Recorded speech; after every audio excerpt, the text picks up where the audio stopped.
आज सुबह से मीटिंग चल रही थी, मगर समस्या का समाधान होने के बदले मामला उलझता ही जा रहा था। ब्रह्माजी के माथे पर पसीने की बूंदें थीं। भगवान विष्णु गाल पर हाथ रखे चुपचाप सोच रहे थे।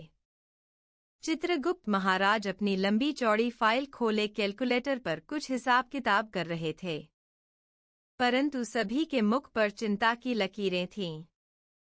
अचानक चित्रगुप्त महाराज बोले, इस पृथ्वीवासी से तो हम तंग आ गए हैं।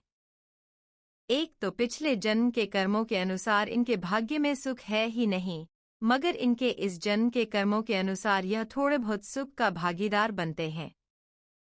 लेकिन विडंबना यह है कि जब भी हम इन्हें सुख देने की कोशिश करते हैं, यह मूर्ख लेने से इनकार कर देते हैं।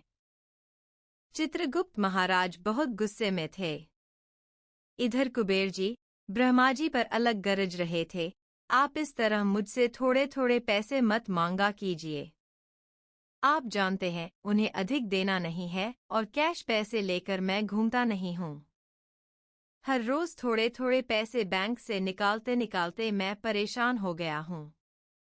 सभी चिंतित थे, मगर समस्या का समाधान नहीं हो पाया।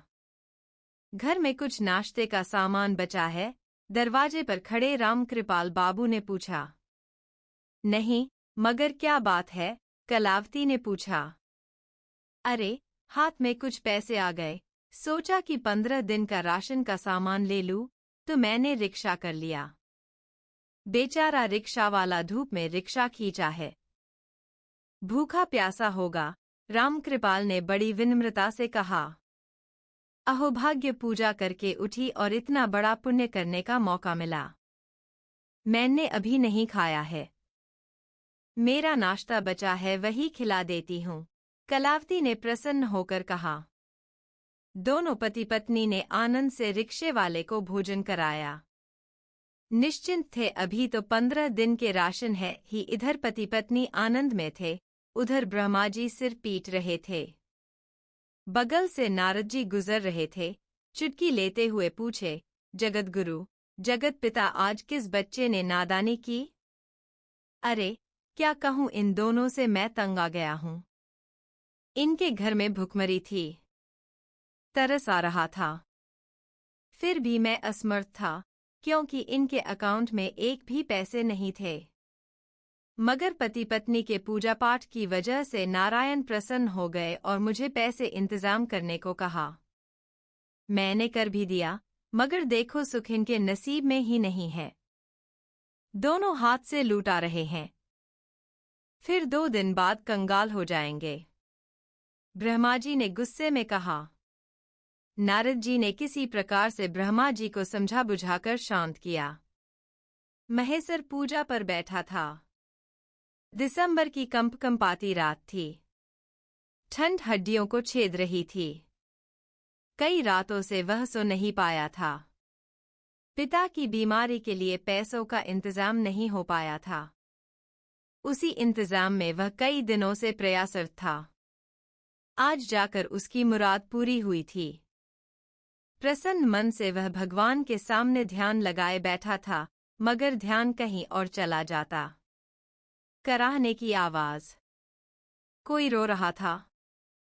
वह और देर नहीं बैठ पाया। बाहर घुप अंधेरा था। एक तो शीत लहर, ऊपर से कोहरा छाया था।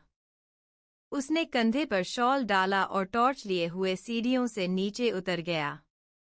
वह कुछ ही दूर गया था कि सामने देखा कुत्ते का छोटा सा बच्चा नाले के पानी से भीगकर ठंड से अकड़ गया था। उसी में किसी सवारी ने उसके पैर कुचल दिए थे। महेश्वर ने उसे गोद में उठा लिया और घर में ले आया। रात भर आग जलाकर उसके पास बैठा रहा। सुबह हुई तो बच्चे को आराम मिला और वह सो गया। महेश्वर ने जो पैसे पिता की बीमारी के लिए इंतजाम किए थे, उनमें से आधा बच्चे पर और आधा पिता पर खर्च कर दिए। बाप तो बाप, बेटा भी वैसा ही निकला। इस परिवार ने तो मुझे पागल कर दिया है। जी में आता है कि भिखारी बनाकर इन्हें सड़क पर छोड़ दूं। ये उसी के लायक हैं। ब्रह्माजी गुस्से से पागल हो गए थे।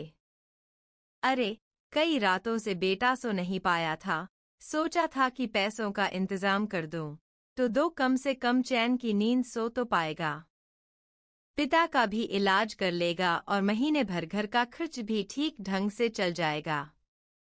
मगर देखो, उस कुत्ते के पिल्ले के पास रात भर बैठा रहा और ऊपर से सारा पैसा भी खर्च कर दिया। अब भुगतेगा महीने भर। आसपास के सभी देवताओं ने उनके समर्थन में सिर हिलाया कि ब्रह्मा जी बिल्कुल सही कह रहे हैं। कैलाश पर्वत पर भीड़ थी। ब्रह्मा, विष्णु और महेश विचार मग्न थे। बहुत देर के बाद विष्णु भगवान ने कहा, पृथ्वीवासी युग के अनुसार बदल गए हैं, मगर हमें नहीं बदलना चाहिए। वह हमें पूछते हैं, देवता मानते हैं। आप समझ नहीं रहे हैं, ब्रह्मा जी ने ऊंचे स्वर में कहा। यह घोर कलयुग है, हमें बदलना ही होगा। जिसे देखो वही लूट खसोट रहा है। जिसके पास है वह भी और जिसके पास नहीं है वह भी। फिर भी यह कलयुगी हमारी पूजा करते ही हैं, तीर्थ करते हैं, यज्ञ करते हैं। जिसके पास जितना धन है वह पूजा पाठ पर उतना ही खर्च करते हैं। दुनिया वाले इसे ही व्यावहारिकता कहते हैं और हमें उन पर मेहरबान होना ही पड़ता है। फिर यह परिवार व्यावहारिक क्यों नहीं है? यह भीड़ से अलग क्यों है? इनके पास पूजा पाठ के लिए समय और धन दोनों ही कम है, लेकिन दूसरों की मदद के लिए इनके पास समय और धन दोनों ही है। पिछले जन्म के कर्मों के अनुसार तो इनके भाग्य भिखारियों जैसे हैं, लेकिन इस जन्म के इनके कर्मों के बारे में चित्रगुप्त जी के फाइल में लिखा है कि इनके सभी कार्य पुण्य कर्मों के लिस्ट में आते हैं। इस कारण हमें इन पर मेहरबान होना पड़ता है। ब्रह्मा जी ने जोर देते हुए कहा, अरे तब का ज़माना और था, अब का ज़माना और है। यह बात यह समझते ही नहीं। राम कृपाल की पत्नी यानी कलावती रसोई घर में व्यस्त थी। उनके घर कुछ मेहमान आए थे, जो सप्ताह बीत गया था, परंतु जाने का नाम ही नहीं ले रहे थे। नारद जी उधर से गुजर रहे थे, देखा कलावती के मुख पर शिकन तक नहीं था। उन्होंने सोचा, चलूं जरा यह खबर ब्रह्मा जी को सुनाता आऊं। आपने उन्हें कितने धन का प्रबंध कर दिया था? आज एक सप्ताह से उनके घर से लगातार भोजन की खुशबू आ रही है। ब्रह्मा जी चौंक उठे। क्या कहा आपने? वही जो आप सुन रहे हैं, नारद जी ने मुस्कुराते हुए कहा। ब्रह्मा जी उबल पड़े। यह कभी अपने बारे में सोचते क्यों नहीं? आखिर चाहते क्या है? हे प्रभु, समस्या आपने दिया है तो समाधान भी आप ही करेंगे। महेश्वर पूजा घर में बैठा सोच रहा था। दुखी था, मगर अथाह धैर्य के साथ। 2 महीने हो गए थे महेश्वर को घर में बैठे। उसकी नौकरी चली गई थी। आर्थिक समस्याएं बढ़ती जा रही थी। राम कृपाल अक्सर बीमार रहते थे, परंतु जो धैर्य पुत्र के पास था वही धैर्य कलावती के पास भी था। कलावती ने जब से होश संभाला था जीवन को उसने संघर्ष ही माना था, और उसे संघर्ष ही मिला, दूसरा कुछ नहीं। फिर भी असीम धैर्य और उत्साह के साथ जाने के सांस में जीवन जीती चली जा रही थी। नारद जी फिर से एक बार ब्रह्मा जी के पास बैठे थे। सुना है वे खाने को तरस रहे हैं। किसकी बात कर रहे हैं नारद जी? आपकी उसी विचित्र रचना के बारे में जिसके बारे में सोचकर आपका मुख मलिन है। मैं किसी के बारे में नहीं सोच रहा हूँ, ब्रह्मा जी ने छुपाते हुए कहा। नारद जी चले गए थे। ब्रह्मा जी बेचैन थे। मुझे उनकी मदद करनी ही पड़ेगी, मगर कैसे? धन उनके छत से बरसा दूं या फिर एक रात में उन्हें धनी बना दूं? किंतु यह तो चमत्कारों का नहीं, विज्ञान का युग है। लोग उन्हें जादूगर या फिर डाकू ना समझने लगे। क्या करूं, उनके भाग्य में तो धन है ही नहीं, परंतु उन्हें छोड़ भी नहीं सकता। मदद तो करनी ही पड़ेगी। कलावती बुझे हुए चूल्हे के पास चुपचाप बैठी थी। राम कृपाल सो रहे थे। महेसर पैसे के इंतजाम में बाहर निकला था। तेज बारिश हो रही थी। महेसर ने एक दो जगह उधार मांगा, मगर नहीं मिला। तेज बारिश के कारण बहुत दूर नहीं जा सका। निराश होकर घर लौट आया। कलावती आकर महेसर के पास बैठ गई। बोली, धैर्य रखो पुत्र, मेरा चूल्हा जीवन में हर दिन जला है, आज भी जलेगा। महेसर कुछ नहीं बोला, चुपचाप माँ का मुख देखता रहा। अचानक महेसर अपनी किताबों की अलमारी के पास गया और बोला, माँ, बेकार में ये फालतू पड़े हैं, सोच रहा हूँ इन्हें बेच दूँ, कुछ पैसे मिल जाएंगे। कलावती ने महेसर का हाथ पकड़ लिया। नहीं पुत्र, यह तुम्हारी अमूल्य निधि है, इसे मत बेचो। तब मैं क्या करूँ माँ? महेसर किताबों को उलटने पलटने लगा। बेचैन था वह। अलमारी में बहुत सारे फालतू कागज पड़े थे। महेसर निकालकर उन्हें फेंकने लगा। कलावती उन्हें उठाकर कूड़ेदान में डालने जा रही थी, तभी एक डायरी दिखाई पड़ी। कलावती उसे ध्यान से देखने लगी और अचानक अवाक रह गई। तभी महेसर पास आया। क्या बात है माँ? वह भी ध्यान से देखने लगा। यह क्या माँ, 100 रुपए का नोट, यह कहाँ से आया? कलावती ने आसमान की तरफ उंगली से इशारा किया। महेसर के चेहरे पर प्रसन्नता दौड़ गई। लगता है माँ, मैं ही कभी रखकर भूल गया था। ब्रह्माजी के मन में फिर से द्वंद्व चल रहा था। स्वयं तो खाने को नहीं है और 4-4 कुत्तों का निर्वाह किया जा रहा है, और साथ ही चिड़ियों को सुबह शाम दाना खिलाया जा रहा है। बगल में नारद जी खड़े मुस्कुरा रहे थे। इंसान के लिए भगवान को कभी इतना परेशान होते नहीं देखा था। नारद जी ने वार किया, आप ऐसा कैसे कह सकते हैं? हम तो प्रारंभ से ही इंसानों के लिए परेशान होते रहे हैं। ब्रह्माजी ने जवाब दिया, ऐसा मैं नहीं मानता। अगर परेशान होते तो इस प्रकार इंसानों को कष्ट भोगते नहीं देखते। नारद जी ने कहा, यह सब उनके पिछले जन्मों के कर्मों का भोग है। ब्रह्माजी ने कहा, यही तो बात है ब्रह्माजी, मनुष्य न अपना पिछला जन्म देखता है, न अगला जन्म देखता है। इस विश्वास पर जीवन जीता है कि इस जन्म में पुण्य करूंगा तो अगला जन्म सफल होगा। आपने यह विचित्र नियम क्यों बनाए? पिछले जन्म की सजा इस जन्म में और इस जन्म की सजा अगले जन्म में, इससे लाभ क्या है? जब मनुष्य को न पिछला जन्म याद रहता है, न अगले जन्म के बारे में वह कुछ जानता है, फिर वह अपने आप को कैसे सुधारेगा, जबकि वह जानता ही नहीं कि उसने क्या गलत किया है? नारद जी ने कहा। ब्रह्माजी कुछ नहीं बोले। नारद जी ने फिर कहा, आज इस दुनिया की जो हालत है वह सिर्फ आप लोगों के बनाए नियमों के कारण ही है। अब इस राम कृपाल के परिवार को ही देखिए ना।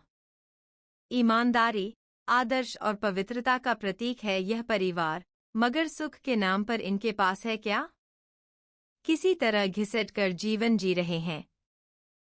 दुख इसलिए है कि पिछले जन्म में इन्होंने पाप किए हैं, मगर ये बेचारे क्या जाने, ये तो इसी जन्म में अपनी गलतियों को तलाश कर रहे हैं, और तलाश में ही शायद पूरी जिंदगी निकल जाए। अब आप बताइए, कोई मनुष्य इनसे कभी सीख लेना चाहेगा? यहाँ तो मन में एक अलग ही भावना उपजेगी कि ईमानदारी और आदर्श से कुछ नहीं मिलने वाला है। इससे तो अच्छा जितना हो सके पाप करो, कम से कम इस जीवन में तो सुख मिलेगा। कहते हुए नारद जी मुस्कुराए। ब्रह्माजी चुप थे। आप कहते हैं कि यह कलयुग है, मगर इस कलयुग को बनाने वाले तो आप ही हैं। आपके नियम कानून हैं। आज एक मनुष्य दूसरे का भला कर रहा है तो आप उस पर गुस्सा कर रहे हैं, उसे मूर्ख घोषित कर रहे हैं। यही मानसिकता आज मनुष्य की हो गई है। इस प्रकार के व्यक्ति को समाज में असफल, मूर्ख, गरीब के नाम से जाना जाता है। थोड़ी देर के लिए नारद जी चुप हो गए, फिर बोले, कहते हैं कि हर मनुष्य में ईश्वर है, वह आप ही के अंश हैं। फिर तो यह मनुष्य नहीं, आप ही बोलते हैं एक तरह मनुष्य को उच्च कार्य करने के लिए प्रेरित करते हैं, दूसरी तरफ उसे धिक्कारते हैं। ब्रह्मा जी ने फिर कुछ नहीं कहा, सिर्फ नारद जी के सहमति में सिर हिलाए। नारद जी ने फिर कहा, मैं सिर्फ यह आपके लिए नहीं कह रहा हूँ। मैं यह संदेश दे रहा हूँ उन पिताओं के लिए जो परिवार संभालते हैं, उन नेताओं के लिए जो देश चलाते हैं, उन गुरुओं के लिए जो शिष्य को आकार देते हैं, उन महापुरुषों के लिए जो संदेश छोड़ जाते हैं, मगर यह नहीं बताते कि उस पर अमल करने के सही रास्ते क्या हैं। अमल कैसे किए जाएं, कितने समय तक किए जाएं, जिसके कारण फिर कहीं ना कहीं गलतियां हो जाती हैं, और यह पूरे समूह को इस प्रकार प्रभावित करती है कि एक युग परिवर्तन हो जाता है, और यही लोग उस युग का नाम देते हैं। कभी द्वापर, कभी त्रेता, कभी सतयुग, तो कभी कलयुग। नारद जी थोड़ी देर के लिए चुप हो गए। अचानक उत्तेजित होते हुए बोले, सच पूछिए तो कभी कोई युग परिवर्तन नहीं हुआ है। हर युग में वही कहानी दोहराई गई है, अलग अलग तरीके से। आज आप इतना परेशान हैं, मगर इस परेशानी का कारण आप स्वयं हैं। एक समूह को कभी दोष नहीं दिया जा सकता। दोष उस समूह को आकार देने वाले उस पिता में है, उस विधाता में है, उस गुरु में है। ब्रह्मा जी ने मुड़कर नारद जी की ओर देखा तो वो तब वहां से जा चुके थे।